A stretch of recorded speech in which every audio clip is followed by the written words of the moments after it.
इयत्ता विद्यार्थी मित्रों नमस्ते। इयत्ता 9वीं विषय हिंदी 5वां पाठ हम देख रहे हैं जूलिया, जिसके लेखक है अंतोन चेखव। अंतोन चेखव जी ने इस एकांकी को लिखा है जूलिया, इसका नाम है। अब देख रहे हैं हम पाठ नंबर 15 को हमने खत्म किया है। पाठ नंबर 16 को देखिए। अब यह जूलिया है, गवर्नेंस है, घर में बच्चों को पढ़ाने का काम करती है और घुमाने का, बच्चों के देखभाल का काम जो करता है उसको गवर्नेंस कहते हैं। तो उसका हिसाब जो है गृह स्वामी, घर का मालिक उसका हिसाब कर रहा है। तो हिसाब हमें किस तरह से कर रहा है देख रहे हैं हम कि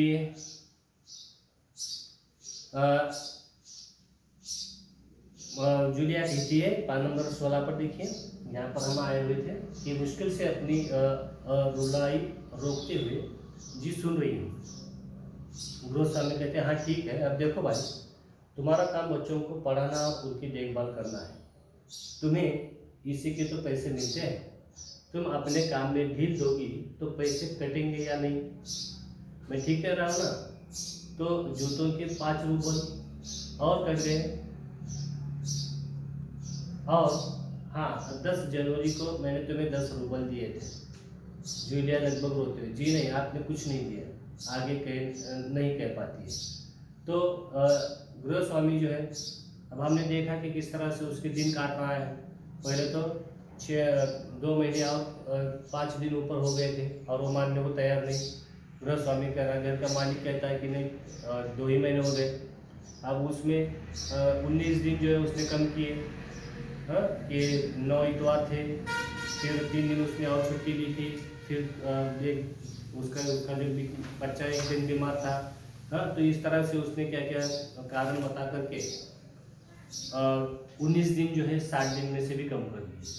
अब उसमें से भी इन्होंने क्या किया कि बच्चों को संभालते वक्त जो उससे नुकसान हुआ था, वह नुकसान के भी उसने पैसे काटे। अब देखिए वो कितना, अब इतना सारा काट छाट करने के बाद जूलिया जैसे रोने लगी। अब गृह स्वामी कह रहा है कि अब देखो कि तुम्हारा काम जो है बच्चों को पढ़ाना और उनकी देखभाल करना है। अगर तुम उनकी देखभाल करने में अगर कोताही करोगी तो उसमें तो पैसे कटेंगे। हाँ, और कहते हैं कि मैंने तुम्हें फिर 10 रुपये जो है 10 जनवरी को मैंने तुम्हें 10 रुपये दिए भी थे, तो वो भी हिसाब में लगा रहा है। तो अब जूलिया कहती है कि नहीं, आपने कुछ नहीं दिया। अब 10 रुपये तो घर के मालिक ने, उस मालिक ने दिए नहीं, फिर भी बोल रहा है कि मैंने 10 रुपये तुम्हें दिए। तो इतना सारा मतलब जो बात की ही नहीं गई थी वो भी वो बता रहा है। तो इससे जूलिया को रोना आ गया। गृह स्वामी कहता है कि अरे मैं क्या झूठ बोल रहा हूँ, मैं डायरी में हर चीज़ नोट कर लेता हूँ, तुम्हें यकीन न हो तो दिखाओ डायरी के पन्ने यूं ही उलटने लगता है। तो यह जब रोने लगी तब उसने क्या किया कि डायरी के पन्ने इधर उधर करते हुए कहा कि क्या मैं झूठ बोल रहा हूँ? देखो मैंने जो भी चीज़ें हैं सब जब के तब लिख कर रखी हुई है।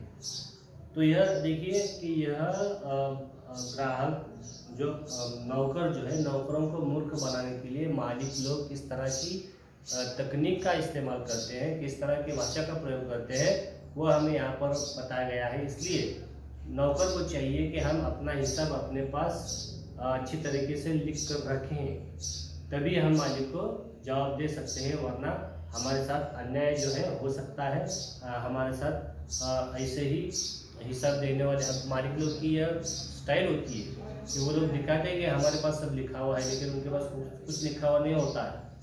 ठीक है, तो हमारे पास अगर आपने पैसे कुछ, देखिए नौकरों के लिए यह उपदेश है कि नौकर को चाहिए कि अगर आपने कुछ एडवांस दिया है तो उसको लिखें कि मैंने 10 रुपये लिए, समझ लीजिए कुछ 5 रुपये लिए, 100 रुपये लिए, तो इसको अपने पास कहीं लिख कर रखें। क्योंकि जब अपना हिसाब किताब हो तो हमारे पास इसका प्रूफ चाहिए कब हमने दिया है, और उस पर हम डटे रहे कि मालिक बोल रहा है इसके लिए वही सच्चा होगा, ये गलत बात है। तो इसको हम सीखने की ज़रूरत है। जूलिया बोलती है आंसू पोंछते हुए कि आप कह रहे हैं तो आपने दिए ही होंगे। अब देखिए यह भावना में विवश होकर के जूलिया कह रही है कि आप कह रहे हैं आपने 10 रुपये दिए हैं तो दिए, लेकिन इसको याद नहीं आ रहा है। याद क्यों नहीं आ रहा है? क्योंकि इसने कभी 10 रुपये मालिक से लिए ही नहीं, तो इसलिए वह बता रही है, गारंटी के साथ बोल रही थी। लेकिन मालिक जो है इतना गारंटी के साथ बोल रहा है तो इसका कॉन्फिडेंस लूज हो गया। और फिर जूलिया कहते हैं कि आप बोल रहे हो तो आपने दिए होंगे, तो यह हमारे यहाँ कॉन्फिडेंस नहीं दिखाता है। गृहस्वामी कहते हैं कड़ी स्वर में, दिए होंगे नहीं दिए है, ठीक है, घटाओ 27 41 में से हम बचे 14, क्यों हिसाब ठीक है ना। अब 41 दिन हो गए, 41 में से इसने क्या क्या करके और 27 रुपये घटाए, तो अब बचे कितने 14 रुपये। तो 2 महीने 5 दिन काम करके जूलिया को कितना मिलने वाला है 14 रुपये से। आंसू पीती हुई आवाज़, कांपती आवाज़ में, मुझे अब तक एक ही बार कुछ पैसे मिले थे और वो मुझे मालकिन ने दिए थे, सिर्फ 3 रूबल, ज़्यादा नहीं। जूलिया कह रही थी कि मैंने आपसे तो कभी पैसे नहीं लिए, मुझे मालकिन ने कुछ पैसे दिए थे और वो भी 3 रुपये दिए थे, ज़्यादा नहीं दिए। इस तरह से अपने बच्चाओं ने वह बताने की कोशिश कर रही है। तो गृहस्वामी कहता है कि जैसे आसमान से गिरे हो, अच्छा, और इतनी बड़ी बात तुम्हारे मालकिन ने मुझे बताई तक नहीं। देखो तुम न बताती हो तो हो जाता ना अनर्थ। खैर देर से ही सही, मैं इसे भी डायरी में नोट कर लेता हूँ। डायरी खोलकर उसमें यूं ही कुछ लिखता है, हाँ तो 14 में से 3 और घटा दो, बचते हैं 11 रूबल। देते हुए संभाल लो, गिन लो, ठीक है ना। तो फिर जूलिया कहती है कि मैंने 3 रुपये मालकिन से लिए थे, तो 14 में से लेकर मालिक जो है वो और 3 रुपये उसने मालकिन ने दिए, 3 रुपये घटाता है और डायरी में कुछ लिखने का नाटक भी करता है और कहता है कि अब 4 में से फिर 3 कम हो गए, अब 11 रुपये बचे हैं। उसको 11 रुपये जूलिया को देता है और कहता है कि ठीक से गिन लो। जूलिया कामते हाथों से रूबल लेती है, कामते स्वर में, जी धन्यवाद। अब 2 महीने 5 दिन काम करके यह कितने दिनों का पेमेंट ले रही है, सिर्फ 11 रुपये ले रही है और फिर भी मालिक को धन्यवाद बोल रही है। गृहस्वामी अपना गुस्सा नहीं संभाल पाता, ऊंचे स्वर में लगभग चिल्लाते हुए, तुम मुझे धन्यवाद दे रही हो जूलिया, जबकि तुम अच्छी तरह जानती हो कि मैंने तुम्हें ठग लिया है, तुम्हें धोखा दिया है, तुम्हारे पैसे हड़प लिए हैं और तुम इसके बावजूद मुझे धन्यवाद दे रही हो। गुस्से में आवाज़ कांपते हैं। अब जब जूलिया का धन्यवाद, जूलिया ने पैसे लेते ही धन्यवाद कहा, तब गृहस्वामी बिगड़ गया, अपने ओरिजिनल रूप में वो आ गया और गुस्सा करते हुए उसने जूलिया को डांटते हुए कहने लगा, वह जूलिया को डांटते हुए कह रहा है कि मुझे ही धन्यवाद दे रही हो, जबकि तुम्हें पता है कि मैं तुम्हें ठग रहा हूँ, मैं तुम्हें पागल बना रहा हूँ और तुम्हें धोखा दे रहा हूँ। तुम्हारे पैसे मैंने हड़प लिए हैं, क्या क्या बता के, कारण बता के, और तुम इसके बाद भी मुझे धन्यवाद दे रही हो। जूलिया कहती है, जी हाँ मालिक। तो जूलिया फिर डरते हुए, अपने मालिक को डरते हुए बोलते कि जी हाँ मालिक। गृहस्वामी फिर गुस्से से तुतलाने लगता है, जी हाँ मालिक, जी हाँ मालिक, क्यों जी हाँ मालिक। तो मालिक क्यों कह रहे हो, वो जूलिया से कहता है। जूलिया डर जाती है भयभीत स्वर में, क्योंकि इससे पहले मैंने जहाँ जहाँ काम किया उन लोगों ने तो मुझे 1 पैसा तक नहीं दिया, आप कुछ तो दे रहे हैं। अब जूलिया कहते हैं कि आपने कम से कम 2 महीने 5 दिन काम करने के इतने तो पैसे दिए, 11 तो रुपये दिए, लेकिन इसके पहले मैंने जहाँ जहाँ काम किया उन्होंने तो मुझे कुछ भी नहीं दिया और मेरे ऊपर ही सिर्फ कुछ क्या क्या कारण बता के मेरा पूरा जो है तनख्वाह उन्होंने काट ली। आपने फिर भी, आप अच्छे हो, आपने 11 रुपये तो दिए, इसलिए वो कह रही है कि मैंने आपके धन्यवाद किया। गृहस्वामी क्रोध के कारण कांपते उत्तेजित स्वर में, अब गुस्सा आ गया गृहस्वामी को, क्योंकि ये अच्छा आदमी है और वह कुछ बात जो है जूलिया को सिखाना चाह रहा है कि क्या उसे, किस तरह से उसे रहना है। उन लोगों ने तुम्हें 1 पैसा तक नहीं दिया जूलिया, मुझे ये बात कर जरा भी आश्चर्य नहीं हो रहा है। स्वर धीमा करता है, जूलिया मुझे इस बात के लिए माफ़ कर देना कि मैंने तुम्हारे साथ एक छोटा सा क्रूर मजाक किया, पर मैं तुम्हें सबक सिखाना चाहता था। देखो जूलिया, मैं तुम्हारा एक पैसा नहीं मारूंगा जेब से निकाल कर। ये है तुम्हारे 80 रुपये, मैं अभी इन्हें तुम्हें दूंगा, लेकिन इससे पहले मैं तुमसे कुछ पूछना चाहूँगा जूलिया, क्या ये ज़रूरी है कि इंसान भला कहलाने के लिए इतना दब्बू, भीरू और बोधा बन जाए कि उसके साथ जो अन्याय हो रहा है उसका विरोध तक न करे, बस खामोश रहे और सारी जातियाँ सहता रहे? नहीं जूलिया, नहीं। इस खामोश रहने से काम नहीं चलेगा।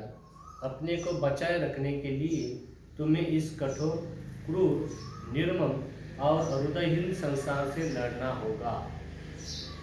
अपने दांतों और पंजों के साथ लड़ना होगा, पूरी शक्ति के साथ।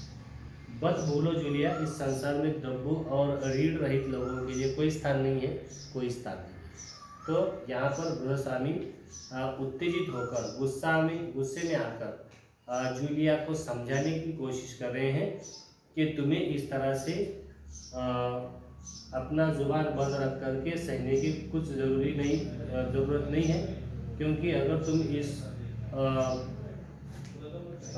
आरोप से अगर तुम लड़ नहीं सकती हो तो तुम्हारा जीना मुश्किल है। तो इस तरह से खामोश रहना, सारी जातियाँ सहना और उसका विरोध न करना, यह बुरी बात है। तो इसलिए अगर तुम यह बातें तुम्हारे अंदर से नहीं निकालोगी तो तुम्हें तो लोग ठगते रहेंगे, तुम्हें लोग मूर्ख बनाते रहेंगे और तुम इसी तरह से ज़िंदगी जीती रहोगी।